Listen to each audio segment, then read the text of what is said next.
Hamımız günahkarıq, fikir verirsiniz buna. Bu günahlarımızdan bərabər çoxu zaman özümüzü haqlı görürük Allah qarşısında.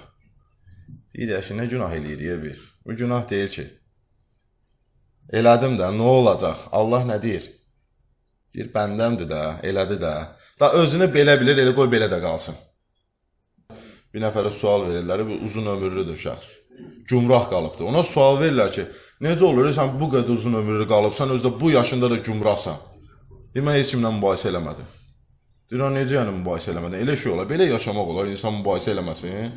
Belə şey ola bilməz. Deyir, yaxşı ola bilməz. Onunla belə mübahisə eləmir.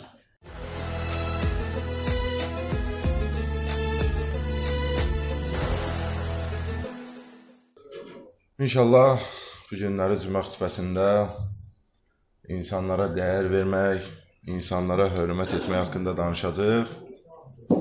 Ümumiyyətlə bir insana dəyər vermək, o insana diqqət göstərmək, hörmət etməyin özü bir mədəniyyətdir. Allah Teala müqəddəs Quran-ı Kərimin İsra surəsinin 70-ci ayəsində buyurur, biz Adəm oğullarını hörmətli etdik. Onları quruda və dənizdə, mini üstündə daşıdıq. Və biz onlara pak ruzilər verdik və onları yaratdıqlarımızın çoxundan xeyli üstün etdik. Allah Teala biz ümmətə ilk öz haqqını qorumağı əmr eləyir. Yəni, ibadət etməyə əmr eləyib. Namaz qılmağı, oruç tutmağı, vacibatları yerinə yetirməyə əmr eləyibdir. Ondan sonra Allah Teala bizə bəndələrin haqqını qorumağı əmr eləyib. Yəni, insanlara dəyər verməyi, onlara hörmət bəsləməyi, insanlara ehtiram etməyi Allah bizə əmr eləyibdir.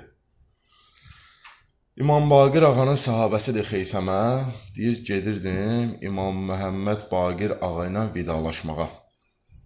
Deyir, getdim onun yanına, İmam mənə buyurdu. Ey Xeysəmə, bizim dostlarımızdan, bizim tərəfdaşlarımızdan, bizi istəyənlərdən kimi görsən, ilk öncə bizim salamımızı ona çatdır. Sonra onları ilahi təqvaya tövsiyə et, ilahi təqvaya dəvət elə və onlara dinən ki, onların imkanları fəqirlərə, kasıblara kömək etsinlər.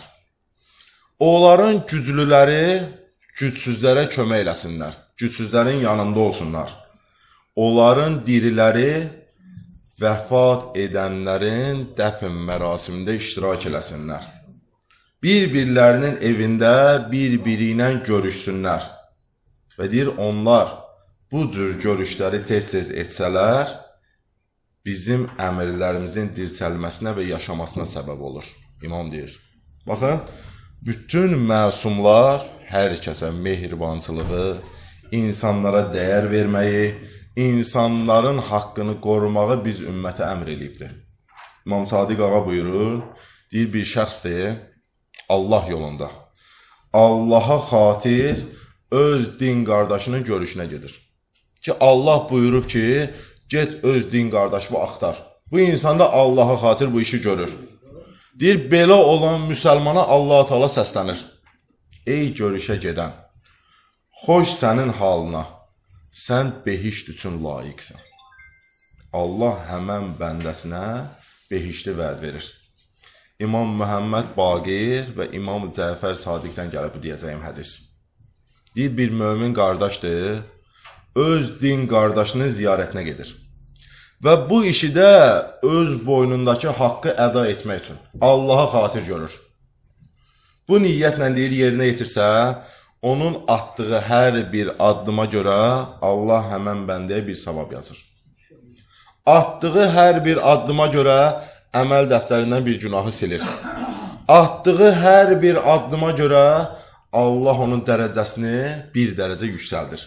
Sonra deyir, getdi, din qardaşının qapısını döydü, o qapı onun üzünə açıldı, bu iki mömin görüşüb qucaqlaşdı, deyir, Allah Teala səmadakı mələklərinə həmən bəndələrini göstərir. Deyir, ey mənim mələklərim, mənim bəndələrimə baxın, bu iki bəndəmə baxın. Deyir, onlar vacib etdiyim haqqı icra etmək üçün bir-biri ilə görüşdülər. Mən də özümə borc bilirəm ki, Allah deyir. Deyir, mən də özümə borc bilirəm ki, onları cəhənnəm ateşində yandırmayayım. Cəhənnəmi bu iki bəndəmdən uzaq eləyim.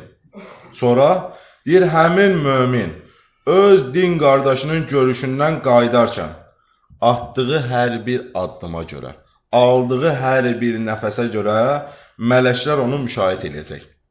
O ki, bu gün getmişdi din qardaşının ziyarətinə, hədis belə də buyurur. Deyir, gələn ilin həmin gününə kimi Allah onu dünya bəlalarından və axirətin əzabından amanda saxlayacaq. Nə gözəl Allahımız var. Bir insana, bir mömin qardaşa dəyər verirsən, gör Allah sənə nə qədər dəyər verir. Sənə nə qədər izzət verir, sənə nə qədər savablar verir. Nə gözəl əməldir ki, insanlara dəyər verəsən, ehtiram eləyəsən. Onlarla mehriban danışasan, xoş danışasan. Baxın, burada əyləşən elə başda mənəm. Hamımız səmimi danışaq da, hamımız günahkarıq. Birimizdə böyükdür, birimizdə balacadır, xətalarımız var, hamımızda var bu. Hamımız günahkarıq, fikir verirsiniz buna. Bu günahlarımızla bərabər çoxu zaman özümüzü haqlı görürük Allah qarşısında. Deyir ki, nə günah eləyirik biz? Bu günah deyil ki. Elədim də, nə olacaq? Allah nə deyir? Deyir, bəndəmdir də, elədi də. Da özünü belə bilir, elə qoy belə də qalsın. Belə edir də, bizim loru dillərsə bizi yola verir. Biz də o Allahın yaratdığı bəndələrik də. Nə olar ki, bir-birimizə rəhm eləyək? Bir-birimizdən mehriban danışaq. Bir-birimizə bir gülərik, xoş sima göstərək, gülümsəyək. Biri sənə deyir, sən səhvsən deyən nə oldu? Baş üstə, nə gözəl. Mənəm səhv. Bu sözü deməklə insan öləcək. Nə olacaq? Əksinə ucalacaqsan. Daha da gözəl olacaq hər şey. Bu gülməli də olsa da deyim bir misal var. Bir nəfərə sual verirlər, bir uzun ömürlüdür şəxs. Gümrah qalıbdır. Ona sual verirlər ki, necə olur, sən bu qədər uzun ömürlü qalıbsan, özdə bu yaşında da gümrahsan. Mən heç kimlə mübahisə eləmədim. Deyirəm, necə yəni mübahisə eləmədən? Elə şey olar, belə yaşamaq olar, insan mübahisə eləməsin. Belə şey ola bilməz. Deyirəm, yaxşı ola bilməz. Onunla belə mübahisə eləmir. Həm də bizlər də, niyə mübahisə eləyirsən? Deyir, mən düzəm, deyirəm, hə, yaxşı, sən düzsən. Hə, nə gözəl. Bununla ucalacaqsan, bununla xoşbəxt olacaqsan, ol da xoşbəxt. Biz Allaha o qədər deyirik, Allahım, mən düzəm. Allahım, mən günah eləmədim. Allah deyir, yaxşı bəndə. Sən deyəndə, hə, sən düzsən. Bizlər də bir-birimizə mehriban danışaq. Birinci mən deyərdim ki, insanlara ki, dəyər verməkdən danışırıq, bir öz dəyərimizə baxaq. Bir görək biz kimik? Bizim dəyərimiz nədir? Həzrət Əli əleyhissalam Nəhcül Bəlağada buna cavab verir. Deyir, hər bir insanın dəyəri onun meyl etdiyi, sevdiyi şey qədərdir. Ustad Əllamə Cəfəri öz xatirələrindən danışır. Deyir, dünyanın tanınmış insanları, tanınmış alimləri yığılıb bir dənə yerə. Ustad da orada iştirak edir. Deyir, hərə öz fikrini deyəcək. Mühüm bir mövzudur. Mövzu da budur ki, insanın həqiqi dəyəri nədir? Bu mövzuda çıxış gedir. Deyir, o dünyanın tanınmış alimləri hərəsi bir söz dedi. Biri deyir ki, insanın həqiqi dəyəri qızıldır. Biri deyir neftdir, biri deyir nə bilim gümüşdür, biri deyir var dövlətdir. Hərə bir söz deyir. Söz gəlib satır ustada. Deyir, ustad deyir, o zaman növbə gəldi, mənə çatdı. Deyir, qalxdım. Dedim, əgər bilmək istəyirsinizsə insanın həqiqi dəyəri nədir?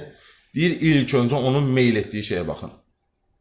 Görün nəyə çox meyl eləyir, nəyə çox aşiqdir. Deyir, ona nəzər eləyin. Deyir, mən dedim ki, birinin meyl etdiyi şey, sevdiyi şey bir uca mərtəbəli evdirsə, bir 2 mərtəbə, 3 mərtəbəli evdirsə, deyir, onun dəyəri odur. Deyir, dedim, biri bahalı bir maşına aşiqdirsə, ona meyl eləyirsə, o insanın dəyəri odur.